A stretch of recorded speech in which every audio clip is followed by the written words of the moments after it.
So here we are back in Visio, and we're going to model the student-teacher relationship this time. Now, this is from the last example. We have staff and badge still here, and I left this here because in some of your assignments, you're going to be doing a bunch of little data models. Ultimately, a data model is very large, and it focuses on, one database or one, aspect of an organization.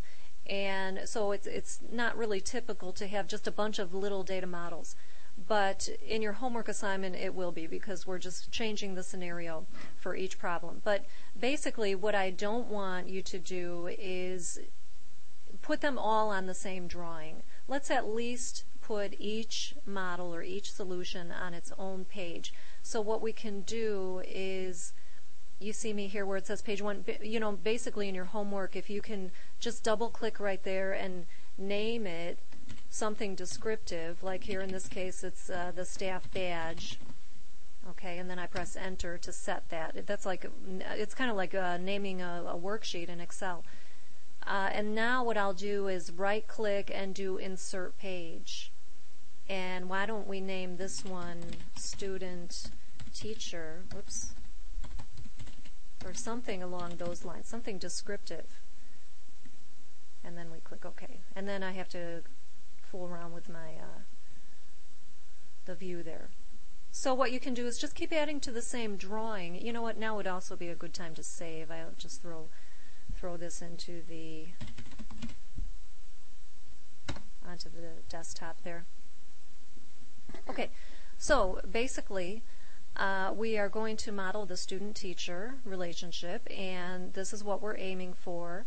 We have the line with the crow foot on each end and also a circle on each end, so another symmetrical line for us.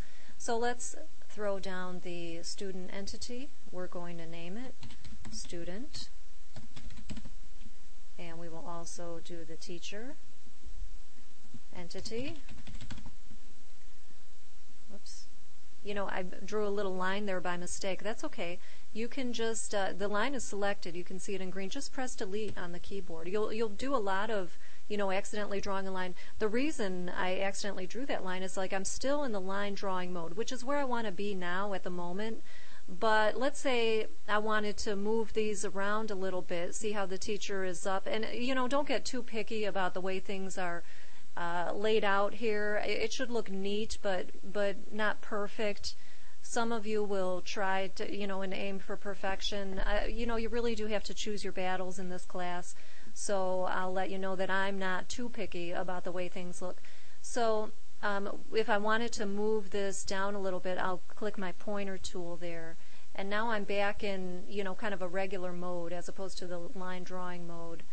And then I can move that down. Another thing you can do is, now see that they are, and again, like I said, I'm not looking for perfection, but if you wanted to inch this up a little bit so they are totally even, just select that teacher entity, and then I'm pressing the up key on the up arrow on the keyboard, and that'll kind of scoot it along like that.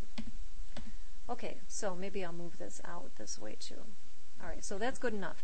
Let's draw our line. That's the important thing here. And I have my line there. Okay, we start with just a plain line. That's not good enough.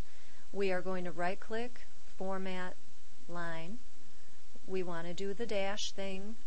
And let's do our line endings. Again, it's a symmetrical line, so it doesn't matter too much. But here we see that line ending that we need. It's number 29. You'll use that one a lot. And then 29 for the other side as well. And there it is, our student-teacher model.